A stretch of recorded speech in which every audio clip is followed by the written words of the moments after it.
आज आपके लिए एक नई कहानी लेकर आया हूं। कहानी है अब्राहम की वाचा।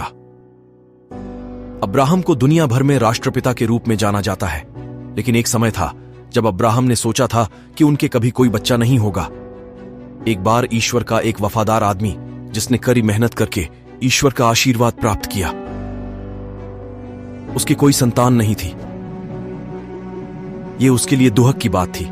उसको केवल एक पुत्र की कामना थी। परमेश्वर ने उससे वादा किया था कि वो उसे कई राष्ट्रों का पिता बनाएंगे। इस वादे से अब्राहम बहुत खुश था। लेकिन इंतजार करते हुए कई साल बीत गए और उनकी पत्नी सराय को कोई एक बेटा नहीं हुआ।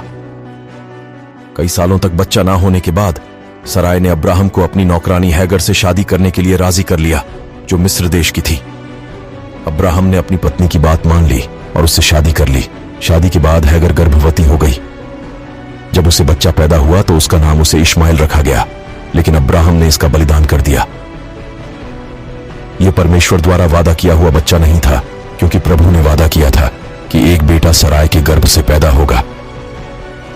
एक दिन 3 लोग अब्राहम के पास आए, जिसका अब्राहम ने बहुत ही अतिथि सत्कार किया। ये लोग वास्तव में ईश्वर और उसके स्वर्गदूत थे, जो वेश बदल कर आए थे।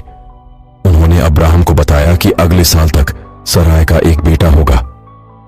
उनकी बात सुनकर सराय जोर से हंसी, क्योंकि एक बच्चा पैदा करने के हिसाब से वो अब बहुत ही बूढ़ी हो गई थी। प्रभु ने अब्राहम और सराय को नए नाम भी दिए, और तब से उन्हें अब्राहम और सारा के नाम से जाना जाता था, क्योंकि सारा का अर्थ राजकुमारी है। प्रभु ने अपना वादा निभाया और अगले साल उसी समय सराय को एक बेटा पैदा हुआ।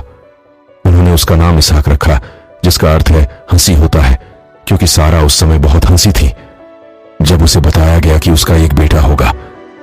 सीख, परमेश्वर वफादार है और वह हमेशा अपने दिए हुए वादे पूरे करता है।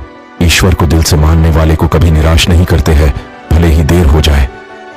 जो भी आज तक प्रभु से मांगा है वो मिल गया। इस कहानी से पता चलता है कि ईश्वर सबकी बात सुनते हैं, सबको समझते हैं, बस भरोसा पक्का होना चाहिए। समय आने पर सभी इच्छाएं परमेश्वर पूरा करते हैं। परमेश्वर को दिल से धन्यवाद।